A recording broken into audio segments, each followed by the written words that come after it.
রাধে রাধে। আজ আমরা শুনব ভগবান শ্রীকৃষ্ণের এমন এক লীলা যেখানে কোনো বজ্রপাত নেই, কোনো অলৌকিক বিস্ময় নেই, কিন্তু আছে ভক্তির এমন শক্তি যা মানুষের জীবনকে নীরবে বদলে দেয়। এই কাহিনী তাদের জন্য যারা চুপচাপ কাঁদে কিন্তু তবু কৃষ্ণের নাম ছাড়ে না। এক নির্জন গ্রামে বাস করতেন এক বৃদ্ধ ভক্ত। নাম তার কেউ মনে রাখেনি, সবাই তাকে ডাকত নাম জপি দাদু বলে।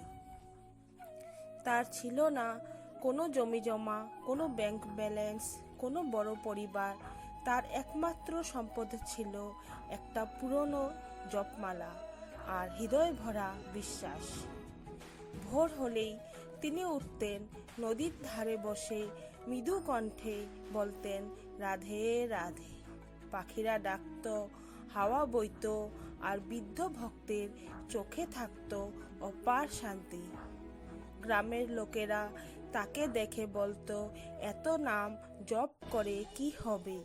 এই বয়সে কাজ করলে অন্তত দুমুঠো খাবার জুটত।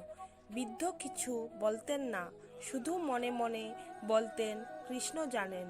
তিনি বিশ্বাস করতেন নাম শুধু শব্দ নয়, নামই ভগবান।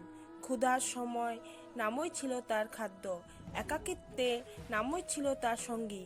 তিনি বলতেন আমার কানাই আমার সব জানেন। এক বছর বর্ষা এলো অস্বাভাবিকভাবে। দিনের পর দিন বৃষ্টি, নদী ফুলে উঠল। গ্রামের লোকেরা ভয় পেল, সবাই নিজের জিনিস নিরাপদ জায়গায় সরাতে লাগলো। বৃদ্ধ ভক্তের কিছুই ছিল না সরানোর মতো। তিনি শুধু জপমালা হাতে নিয়ে বসে পড়লেন। রাত নামলো, বৃষ্টি আরও বাড়ল, জল ঢুকে পড়ল ঘরে। চারদিকে অন্ধকার। বৃদ্ধ ভক্ত কাঁপতে কাঁপতে বললেন রাধে রাধে। হে কৃষ্ণ, আমি তোমার। তিনি ভয় পেলেন না, কারণ তার মনে ছিল যা হবে কৃষ্ণের ইচ্ছাতেই হবে। সেই গভীর রাতে এক নৌকার মাঝির হঠাৎ ঘুম ভেঙে গেল। তার মনে হলো আজ ওই দিকে নৌকা চলাতে হবে। সে জানতো না কেন, তবু চলালো।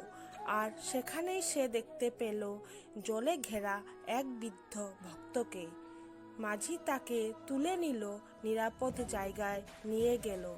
পরদিন গ্রামবাসীরা দেখল বৃদ্ধ বেঁচে আছেন। কেউ বলল ভাগ্য ভালো, কেউ বলল কাকতালীয়। বৃদ্ধ মৃদু হেসে বললেন, না, এটা আমার কানাইয়ের লীলা। এই ঘটনার পর গ্রামের লোকেরা বদলাতে লাগলো। যারা হাসতো তারাই এখন প্রণাম করে। কেউ এসে বলে, দাদু, আমার জন্য একটু নাম জপ করুন। বৃদ্ধ বুঝলেন ভগবান বড় কিছু করে দেখানোর জন্য লীলা করেন না, তিনি করেন বিশ্বাস জাগানোর জন্য। নাম স্মরণ দুর্বলদের জন্য নয়, এটা সবচেয়ে বড় শক্তি। শ্রীকৃষ্ণ নীরবে শোনেন, নীরবে কাজ করেন। যে নাম ছাড়ে না, কৃষ্ণ তাকে ছাড়েন না। আজ যদি আপনার জীবনেও জল বাড়তে থাকে, ভয় ঘিরে ধরে, একবার শান্ত মনে বলুন রাধে রাধে। হে কৃষ্ণ, আমি তোমার। দেখবেন কখন আসবে সাহায্য আপনি নিজেও জানবেন না। রাধে রাধে। প্রিয় ভক্তরা, আপনাদের যদি এই কাহিনী ভালো লেগে থাকে তাহলে অবশ্যই লাইক করুন এবং কমেন্টে লিখুন রাধে রাধে। এবং এমন আরও কাহিনী পেতে আমার চ্যানেলটি সাবস্ক্রাইব করুন।